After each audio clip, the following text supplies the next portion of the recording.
Today we'll be talking about emotional regulation. I don't know if you've heard that word before, but if you've not heard of it, I'm going to tell you what it looks like. Emotional regulation is your ability to manage, your ability to control, your ability to monitor your emotional reactions so that you can achieve your goals, you can respond appropriately to challenges, and so that you can maintain balance in life. Now, this is very important. Your ability to regulate your emotions is key. Now, for most persons, they might not really understand this, but there are a lot of dangers when you don't know how to regulate your emotions. When you feel certain emotions, how do you handle it? Today, I'm going to be teaching you how you can regulate your emotions so that it's not going to impact your relationship.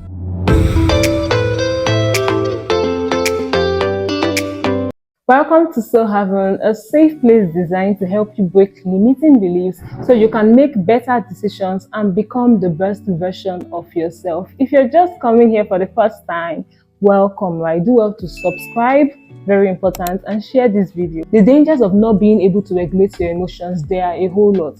First, it can affect your relationship. It can cause strain on your relationship. For example, if you lash out easily, in my area, they will say the way it's doing you, your body, you just lash out on somebody, right? If you practice the silent treatment, if you don't know how to express yourself, if you always, an emotional regulation, just to mention, is not suppressing your emotions, right? Or over-regulating emotions. No. It's your ability to manage it properly, and I'm going to show you how to do that. Let's say when you feel a certain way, how do you react? Are you able to monitor it? Are you able to handle it appropriately so you can achieve your goals? Let's say you're in a place and something good happens and you're expected to comport yourself, right? Do you just scream and yet because you're joyful? I mean, nobody says you shouldn't be joyful or express your joy, but do you just shout and scatter things and just say, oh my God, I'm so happy and all of those things? Good. Emotional regulation is key. Like I said earlier on, one of the dangers is what? It causes strain on relationships. The second danger of emotional dysregulation is it can lead to increased rates of mental health disorders like depression, anxiety. When you are unable to regulate your emotions, it can lead to what? An increased rate of mental health disorder. You can check that persons that suffer from depression, I mean, not everybody, right? But you can trace it sometimes to their inability to regulate their emotions. Anxiety is fear, right? And most times fear of irrational and even still rational things. When you're able to manage your emotions, it can lead to these mental health disorders. Another danger of emotional dysregulation, because dysregulation is your inability to manage your emotional reactions. Another danger is it can lead to substance abuse. Yes, check most persons that abuse substance, that do drugs, alcohol, or whatever the case might be. Most times, right, they are able to express what they feel. They are able to handle, to monitor, to manage their emotions. Sometimes it might seem too huge for them, right? And in a bid to calm themselves or in a bid to distract, they use substances, which in the long run has adverse effect on them. It can also lead to risky behaviors. People engaging in, let's say they're upset and they break things, they're upset and they slap, they're upset and they beat people, they're upset and they just do things that should not be done.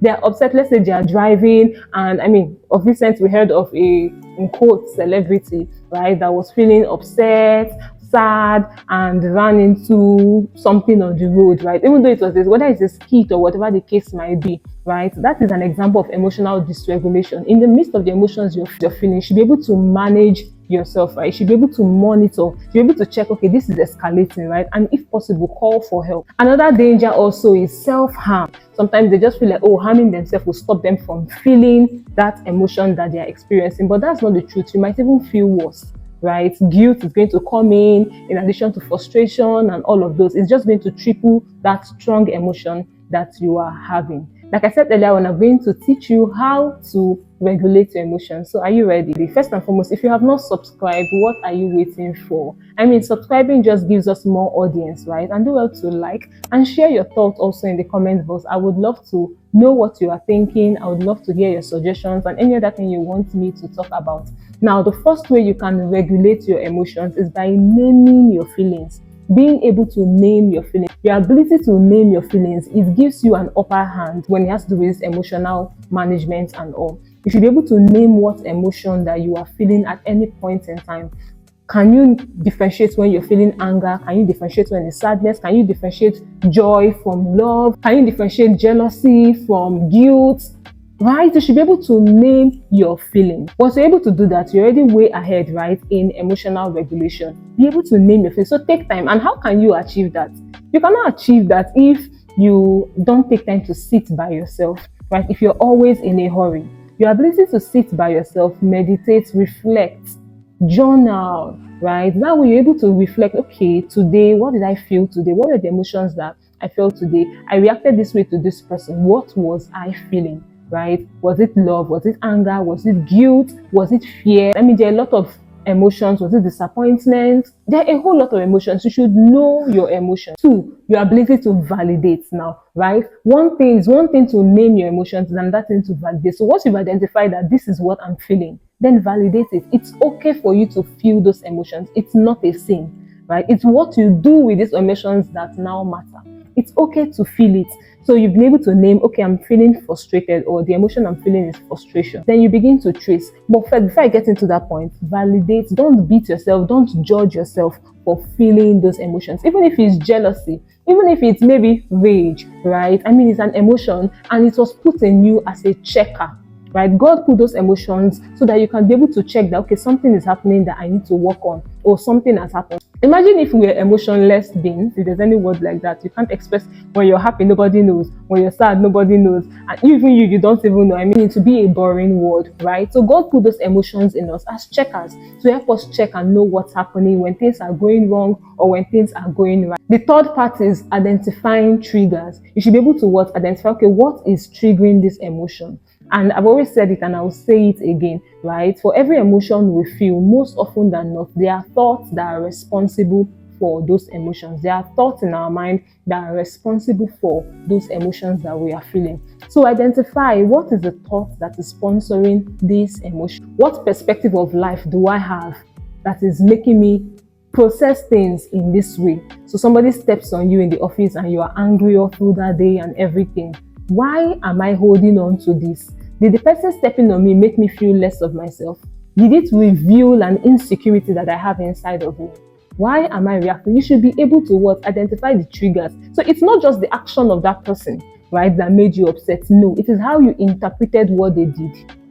I want you to take this home with you, right? It's not just the action, the event that happens that makes you feel a certain way. It is how you interpret the event. I want you to take this home with you.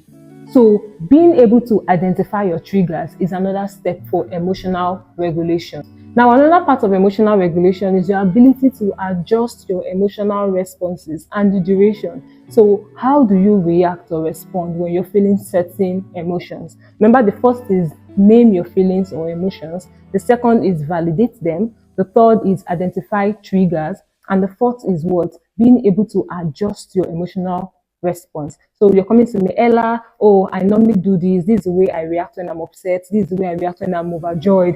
This is the way I react when I'm scared, right? This is what I do. I lock up myself. I do this. And these things, they are not helpful. They are not healthy. They are affecting my relationships. What do I do? Adjust your emotional responses. It might not be easy, but bit by bit, you can achieve your goal. So what do I mean by this? Let's say when you are scared, you clench your fist or you hold on to your hand, and over time you begin to injure yourself and all.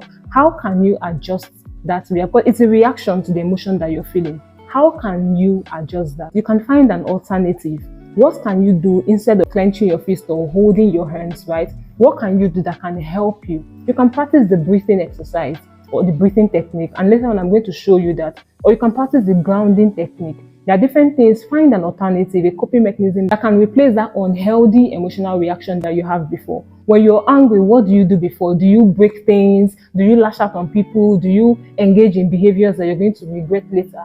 Find an alternative emotional response. Maybe you could leave that space, or you could ask for a timeout, right? So be able to adjust your emotional response and duration. Before you react, if something happens, you react immediately. Now you can count 1 to 10. And you will see that by the 10th count, right, the way you would have responded before, it's not the same way you would respond now. Try it and let me see. You can send me an email at sohaven.limited@gmail.com, right, and let me know how you're doing with all of this I've mentioned. Now, the fifth way to regulate your emotions is developing emotional literacy.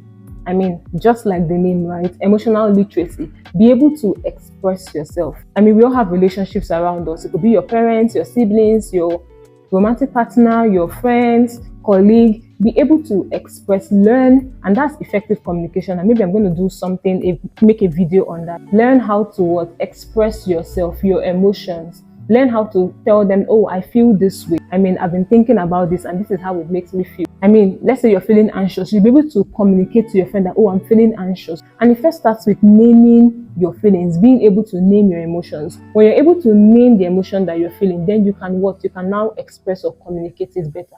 I think that all of these things, they are what? They are hooked side by side. You can't do one without the other. They are all important, right? So develop emotional literacy. Learn more about yourself, self-awareness. Learn more about emotions. Study, research.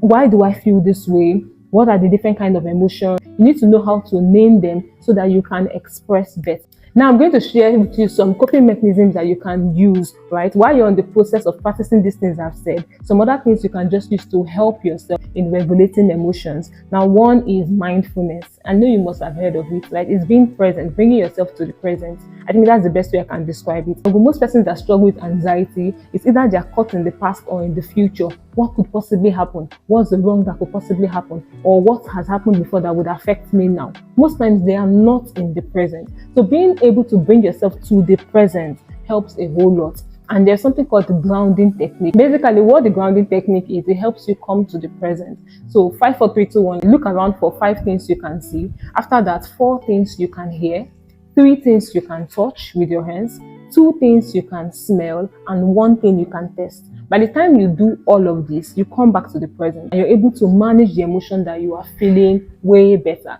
Another one, like I said, is the deep breathing technique. You practice this to help you calm down, especially when you're feeling very strong emotions. You can take long, deep breaths, right, and exhale slowly. When you do that, it helps you relax. So let's just do something quickly. So breathe in and count for 7 seconds. Now breathe out slowly with your mouth. When you do that a couple of times, it calms your nerves and help you adjust towards the present, help you manage and monitor the emotion that you are feeling.